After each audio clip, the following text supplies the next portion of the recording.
ele não é um grande ortodoxo, mas é um cara fantástico. Talvez o maior teólogo do século XX, Karl Barth. Certo. O Karl Barth, quando está fazendo a exposição dele, naquele momento que Jesus está atravessando o lago da Galileia, o mar da Galileia, Lucas diz, né, os evangelistas sinóticos, que Jesus estava dormindo na polpa do barco, cansado, depois de um dia inteiro de trabalho. Estava dormindo, cansado. No meio da travessia do lago, quem já foi naquela região sabe como é que funciona, né? Aquilo ali é uma bacia, cento e poucos metros abaixo do nível do mar. De perguntas. Cento e poucos metros abaixo do nível do mar. E perto dali você tem um monte mais alto de Israel, que é o Hermon. Certo. Então, como é que funciona? O ar gelado desce. Por que o barco está no alto? Porque o ar gelado desce. O ar quente sobe. Por isso eles começaram a viagem tranquilos. Rapidamente o mar encrespou, ondas altas. Porque o ar gelado, ar quente, gerou a tempestade. Rápido. É assim. Eu vi uma tempestade lá e entendi. É impressionante.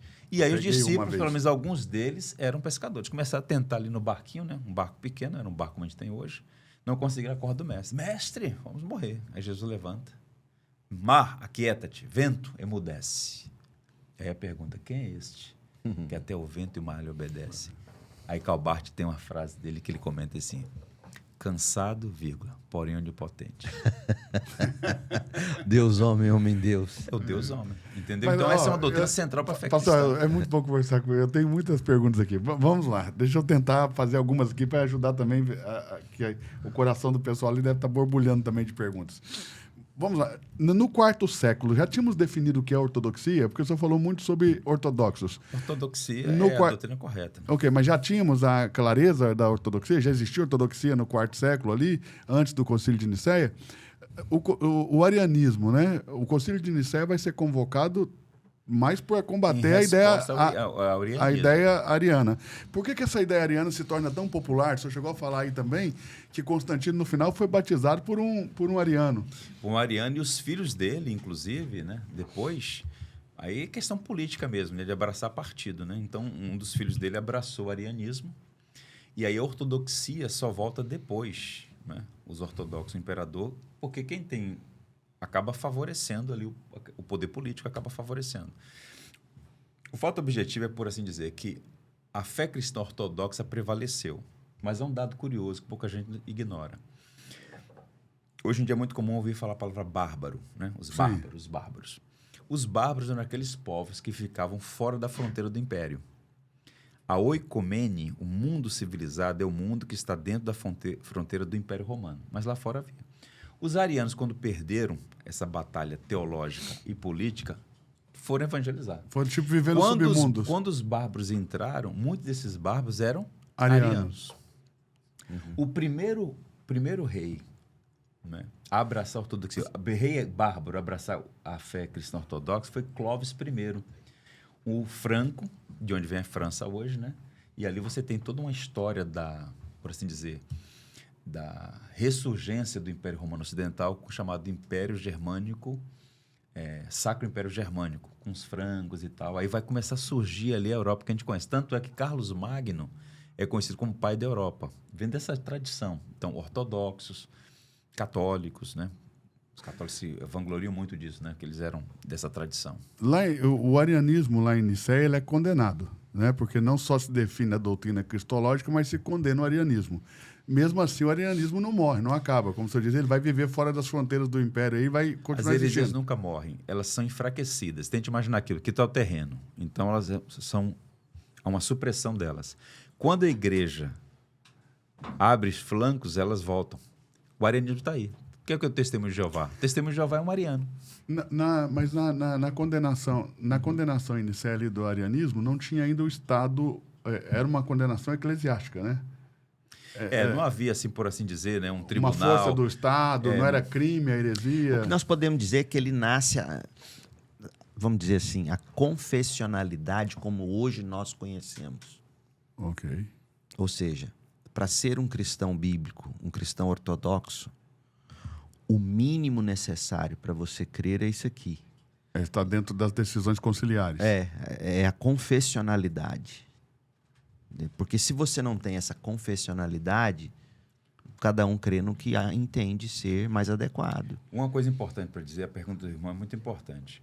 sobre essa questão da ortodoxia e tal. A ortodoxia não nasce em Niceia. Isso. Os cristãos já são ortodoxos. Os cristãos, eles adoram a Jesus Porque você Cristo como tem, Deus. já nos pais apologetas, você já tem Antes, ortodoxia Essas antes. verdades estão todas presentes. Você- João diz assim, olha, havia um pré-gnosticismo embrionário nas cartas que João vai criticar. João diz, olha, aquele que nega que Jesus veio em carne é o anticristo. Ou seja, se você negar a encarnação... combate mesmo aos docetistas, né? Exatamente. Então ele está combatendo as heresias todas. Então, assim, só que depois as coisas vão começando a tomar um volume maior, e a igreja vai sempre defendendo a fé, a defesa da fé, a ortodoxia cristã. Por exemplo, você pega Paulo escrevendo aos Filipenses, Certo. capítulo 2. Há um problema na igreja de Filipos, a igreja está dividida, 2 mulheres encabeçando cada uma facção, por assim dizer.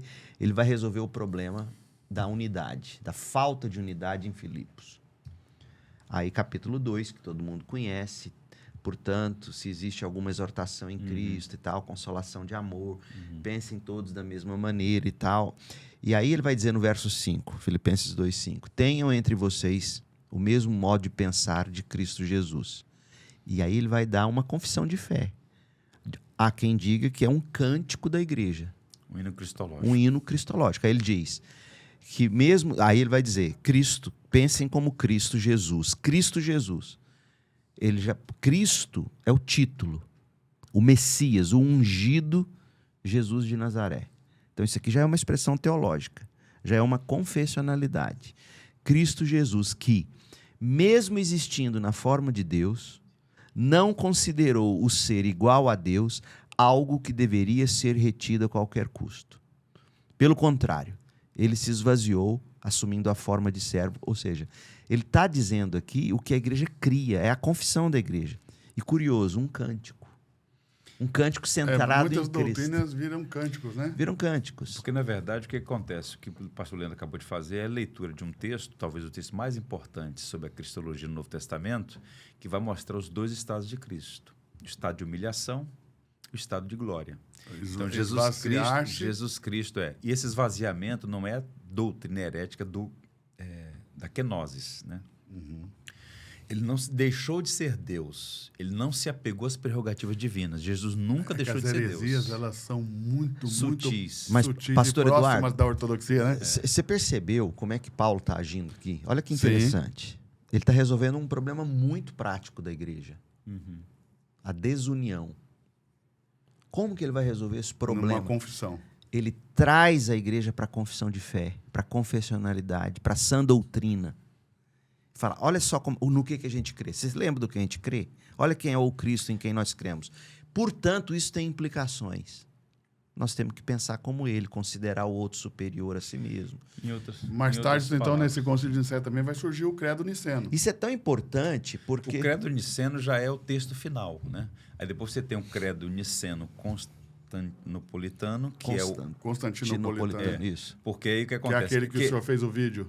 Que ele reafirma Niceia e agora coloca um parágrafo sobre o Espírito Santo. Porque Niceia não fala sobre... Então, não mas faz relação do Espírito em Santo. Niceia, então, o credo niceno, ele já é uma confissão de teologia e de clareza de ortodoxia já existente. E com muita precisão nas palavras. Ali, então, foi só realmente o concílio, a tentativa de conciliar essas doutrinas em todo o mundo. De firmá-las, na verdade. De forma universal, né, católica? De firmá-las e dizer, olha, é o mínimo, para se chamar cristão, isso aqui é o mínimo, do contrário não é. Né? O Concílio de Nicéia é basicamente um chamado para a igreja para estabelecer um posicionamento. Isso aí. Você quer ser cristão? Essa é a posição. Isso aqui. Você não Cristologia pode... é básico. Porque existem questões. Se secundárias. Se você negar essa divindade de Jesus, você não é cristão. Nós não vamos ter tempo de entrar nisso. Você colocou no ponto. Cristianismo é o ponto. Aí vem a doutrina do Espírito Santo depois, que é o grande problema da igreja evangélica contemporânea. Qual é a função do Espírito? O próprio Jesus diz em João. É exaltar o Filho. Lançar luz sobre o Filho. É lançar luz sobre o Filho. E as pessoas hoje buscam experiência com o Espírito. O que é isso? Isso não é cristianismo. A experiência é com a pessoa de Cristo. E o ser humano nascido do Espírito, regenerado, iluminado, olha para Cristo, enxerga Cristo como sua justiça, como seu tesouro, como seu prazer. A única experiência possível com o Espírito é fazer você amar mais Jesus, Deus o Pai e assim por diante. Então, se você não tem a doutrina do Cristo muito bem definida, todas as outras coisas fogem de órbita. Por isso o título, cristianismo. O que é cristianismo? Cristo no centro. Quando Cristo está no centro, o Pai é glorificado e o Espírito é glorificado. É evidente que a gente tem que buscar o Espírito, enchei-vos do Espírito Santo. A igreja não pode ver a parte do Espírito. Só que um sinal de uma igreja cheia do Espírito Santo, onde Cristo é anunciado, Cristo é proclamado. E amado. A primeira discussão cristológica, vê se eu entendi bem, então é acerca da divindade de Cristo. Exato. Aí, em Nicéia, encerramos o assunto. Cristo é Deus e homem, e ele é Deus, plenamente Deus, e plenamente homem. Então, aí... Em Constantinopla, eles vão tratar melhor o Espírito. É nesse momento resolvida a questão cristológica, certo? Isso. Que é a primeira questão... Depois eles vão reafirmar isso mais à frente. Combatendo o arianismo, isso. que heresias, chama Jesus né? de alguma maneira de criatura divina que foi criada em algum momento, que é um Deus menor ou um segundo Deus, qualquer coisa assim. Ali em Nicéia, então, isso aí é definido. Depois nós temos outro problema cristológico que é acerca das naturezas, não é isso? Exatamente. Como elas se relacionam. E aí você vai gerar... Porque aí o problema de pessoa, agora tem um problema de natureza. E aí como elas se relacionam? Aí você vai ter um problema com o nestorianismo, Nestor, com Eutico. Então, é a ideia de que as duas naturezas foram fundidas em uma. Ou agora Jesus agora Jesus é homem, vira a chave, agora ele é Deus. Ou seja, tem muitos conflitos e a igreja vai tentar responder essas questões todas. O Concílio Supremo, por assim dizer, o maior, o mais amplo, e o que define pormenorizadamente cada detalhe é o Concílio de Calcedônia, 454. Calcedônia. Concílio, e aí você tem um grande documento de fé que vai... Mas em Calcedônia também não começa um outro problema acerca da questão da origem do Espírito Santo?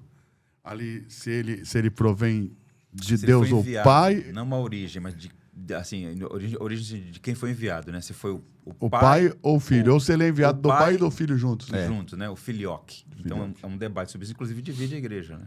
Em algum momento, vários... O Oriente e o Ocidente. Tem um conflito ali. Mas o ponto é o seguinte, eu acho que é importante, pensando assim, qual é a prática disso? As implicações práticas disso. A igreja... ela não pode cometer o erro de menosprezar a doutrina, nem ao mesmo tempo fazer a doutrina um fim em si mesmo. Okay. O grande problema é que a gente vai sempre para os extremos. Então, tem gente dizendo, não, a doutrina não importa. Se Jesus Cristo era Deus ou homem, é importante que ele é o meu Senhor. Ele só pode ter o Senhor e seu Salvador se, de fato, você crê no Cristo que as Escrituras apresentam. Olha o que Jesus diz. Quem crê em mim, conforme diz as Escrituras, do seu interior flui não pode ser crer de qualquer maneira. Não é um Jesus fabricado. Não é um Jesus ao meu gosto, ao meu saber, à minha imagem e semelhança. É o Cristo que é revelado nas Escrituras. O Cristo das Escrituras é divino e humano. Então, não é questão de gosto teológico. Isso é central para a fé cristã. Se alguém dizer, não, eu amo Jesus, mas ele não é Deus. Você não é cristão. Então, você não pode. Jesus falou isso. Um debate com os fariseus, fala abertamente se tu és do Cristo. Ele falou assim, eu sou. Mas sabe qual? Mas vocês não creem porque vocês não são das minhas ovelhas. Você tem a ideia gnóstica, docetista também, de que ele não tem um corpo humano, também não posso ser cristão, não sou cristão. O problema disso hoje... E aí tem um pouco do gnosticismo, porque o que acontece? Aí é elemento do gnosticismo. O corpo humano é a matéria, é a prisão da alma. Então a ideia de que Deus tornou humano... Então, nós temos influência grega aí com a ideia do platonismo, dessa questão do dualismo, né? Entre, ou seja, como é que você tem o corpo e o espírito, sendo que a matéria era menosprezada, né? Pela cultura grega. Depois nós temos outros problemas com essa ideia do Deus impassível, ou seja, como é que Deus vai para a cruz, né? E morre, porque é o escândalo da cruz, a ideia de que se Jesus foi para a cruz, ele foi como homem, não foi como Deus, aí entra o nestorianismo de novo, né? Então, ou seja, eu acho que são doutrinas tão básicas, mas ao mesmo tempo importantíssimas para não gerar uma fé estranha ao cristianismo. O Pedro, no primeiro sermão depois do Pentecostes, ele trabalha isso. Vocês mataram o autor da vida. Isso. Quem morreu naquela cruz? Jesus. Ele não pode ser dividido. Então Deus morreu na cruz. Ou seja, Deus meu, por que me desamparaste? Quem é Jesus? É o Deus homem morto naquela cruz. Mas a morte não teve a palavra final. O né? que ocorre a uma pessoa é atribuído a outra. A outra, que é uma pessoa só. E vice-versa, entendeu? É isso. Morre o homem. Agostinho tem um poema sobre isso. Mas esse homem é Deus, né? Esse homem é Deus. Agostinho tem um poema É que sobre Deus isso. é Jesus, na verdade, né? Exatamente. Jesus é Deus. Jesus é Deus. Então, é uma doutrina preciosa. Então, esse período da história da igreja é um período muito importante. Como o pastor Leandro diz, as doutrinas têm implicações práticas. Portanto, O verbo então, encarnado, você estuda né? isso, O verbo encarnado. Por exemplo... Deixa eu fazer uma pergunta curiosa aqui, só porque ele é professor de história, para ver se... Por quê? Vê se faz sentido também a pergunta, né? Porque talvez... Mas por que a igreja... Niceia 325, né?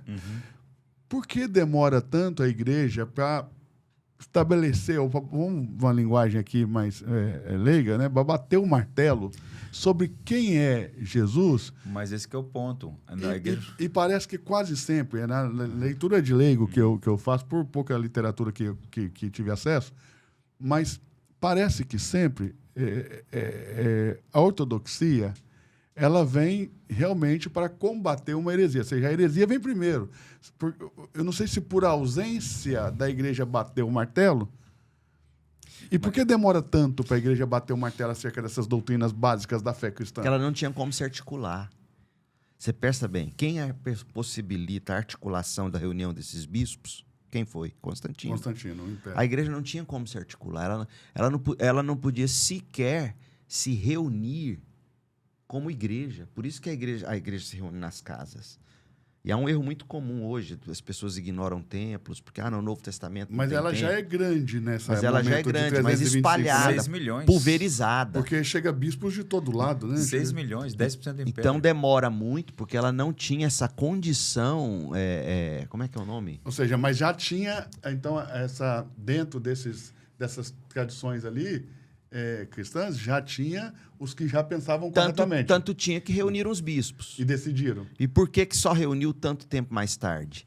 Porque foi só tanto tempo mais tarde que o imperador não só permitiu, como convocou. O ponto, a sua pergunta é muito pertinente. Então, o ponto. A igreja sempre foi ortodoxa. Olha o Novo Testamento. Olha o Novo Testamento. Está lá, a certidão de nascimento da igreja, o registro disso. Então, a igreja sempre pregou Cristo como Deus homem. Então, a ortodoxia vem primeiro. Sim. O ponto é que já no Novo Testamento você tem algumas pessoas negando a humanidade ou a divindade de Cristo. Tanto é que Jesus disse, se vocês não crerem que eu sou, morrereis em vossos pecados. João vai falar, né? Então, a divindade de Cristo ela é exigida. Ela é exigida. O ponto é que você não tem, como nós temos hoje, essa facilidade de comunicação. Não havia Bíblia para todo mundo. A Bíblia nem sequer existia como a gente tem hoje. Não passa essa pelo fato coletânea de de você livros ter recebido unificados. uma revelação que vai sendo melhor compreendida no tempo, não existe isso. Não. Já está fechado no Se Novo você Testamento. disser isso, eu entendo que não é isso que você crê. Mas Claro. se a gente disser isso, a gente vai dizer que o cânon não é completo. O que ocorreu foi, a ortodoxia sempre existiu, tem um hino cristológico em Filipenses e etc. João vai dizer, olha, se você não crê que Cristo é Deus... Aquele que foi manifestado em carne. já existia. Então, Ótimo. havia essa pulverização da ortodoxia, tanto que havia os bispos com o braço cortado, sei lá, rosto marcado, e havia também a pulverização da heresia. Por que a igreja não se reuniu antes para bater o martelo? Porque ela não tinha logística. De algum modo, Constantino Providenciou, a logística. E aí, possibilitou, tornou possível essa reunião. não só a logística, como também a proteção. Falou, pode vir. O senhor falou que quando a gente pensa numa ideia de você ter recebido a revelação, mesmo eu estou falando aí a revelação, o cânon, né? Ah, tá. Ele não estava todo fechado, colecionado. Por mais que tivesse a existência dele, mesmo que não tivesse colecionado, você já circulava. Já circulava os textos. Fragmentos, documentos. Então você, O cânon moratório, você em 325 a lista dos 27 você já livros tá tinha... fechada. Que ano? Em 325 você já 325. tinha mais de 200 anos, o Evangelho de João, por exemplo. Sim, sim. Que tem uma cristologia muito... Porque, o que para nós hoje... Porque também a gente fala, né? Depois de 2000 anos Exatamente. de gente explicando, você fala, é fácil de Da entender. Bíblia de todo jeito, né? Ou seja, você tem 2000 anos Isso, pronto. de todo mundo explicando. Então, para nós é muito simples. Você lê lá João 1 e entender que Deus se fez carne. Mas naquele momento não era tão simples, né? Sim. Então, a pergunta que eu falo é a seguinte: tendo ali a revelação completa, porque para mim, hoje, 2000 anos depois, se eu ler o primeiro capítulo de João, já não tem discussão cristológica. Já acaba, porque está claro que Deus se fez carne. Exatamente. Que Jesus é Deus, né? Então, ou seja, mas naquele momento parece que a sensação que você tem quando vai lendo alguns documentos, e eu digo ainda que parabéns pelo trabalho da Pronobis, porque eu penso que a literatura no meio evangélico acerca dessas coisas, ela é pouca, e sempre a gente precisa ter mais acesso mas a sensação que a gente tem é que vai sendo construído a doutrina do cristianismo certo. e a ortodoxia vai sendo construída com o tempo, porque você tem em João o que em Nicéia vai se definir, você tem em João com muita clareza. Em que Nicéia vai se reafirmar. Vai se reafirmar, né? A gente chama isso no reafirmar, melhor exatamente. Na história do cristianismo, a gente chama isso de história do pensamento cristão. A história do pensamento cristão. Então, há Como uma esses construção dogmas do foram pensamento construídos. cristão. Que há também livros do Gonzales, o mesmo, não sei se você sabe disso. A História Ilustrada do Cristianismo é pela Vida Nova. Certo. A cultura cristã tem também do Justo Gonzales a história do pensamento cristão. Então, o pensamento cristão é correto falar que houve uma construção desse pensamento. Com certeza. E há um outro livro fascinante. E nos Fred, evangelhos, entre os sinóticos e o evangelho de João, há uma evolução da cristologia? Eu diria que, na verdade, há ênfases distintas. É isso. Porque Mateus escreve para um público judeu, tanto é que ele é o autor que mais cita o Antigo Testamento. Certo. Marcos escreve para um grupo romano, preocupado em prática e não em reflexão. Tanto é que só tem 4 parábolas, o resto é tudo a ação de Jesus. Sermões de Pedro em Roma, né? Exatamente. Aí você tem Lucas, com a perspectiva já mais de um historiador e falando mais do Jesus homem, atendendo os marginalizados. Né? João, o Jesus que vem de Adão, que é bem João, uma cultura mais helênica, falando do Logos. Então, assim, na verdade, não é uma evolução, mas, na verdade, ângulos, perspectivas diferentes desse mesmo tesouro que é o Evangelho de Jesus Cristo, Deus homem. O que seria nos sinóticos essa baixa cristologia? O que seria essa alta cristologia joanina? Olha, o Lloyd Jones, que eu quero recomendar para vocês, leiam Lloyd Jones. Lloyd Jones. Martin Lloyd Jones, o maior pregador inglês do século XX, foi pregador na Capela de Westminster. Anglicano? Não. Ele é independente. Independente? É. Na verdade, ele é wesleyano, presbiteriano, né? Não, Wesleyano primitivo. Primitivo. Lá do Wesleyano Martin Gales. primitivo. É, porque eram os metodistas calvinistas, né? Metodistas calvinistas. Então, era assim chamado lá em Gales. Então, veja, ele pregou 26 sermões no prólogo de João. Só no prólogo? Só no prólogo, do 1 ao 14. Então, qual é a tese dele? O Evangelho de João é o prólogo. O restante é nota de rodapé. Ou seja, o prólogo, para mim, acaba com a discussão cristológica, né? Tanto Ele é que deixa o João tudo fecha o claro. quadro. Vamos pensar num quadro? Verso 1. No princípio era o verbo era Deus, o verbo estava com Deus.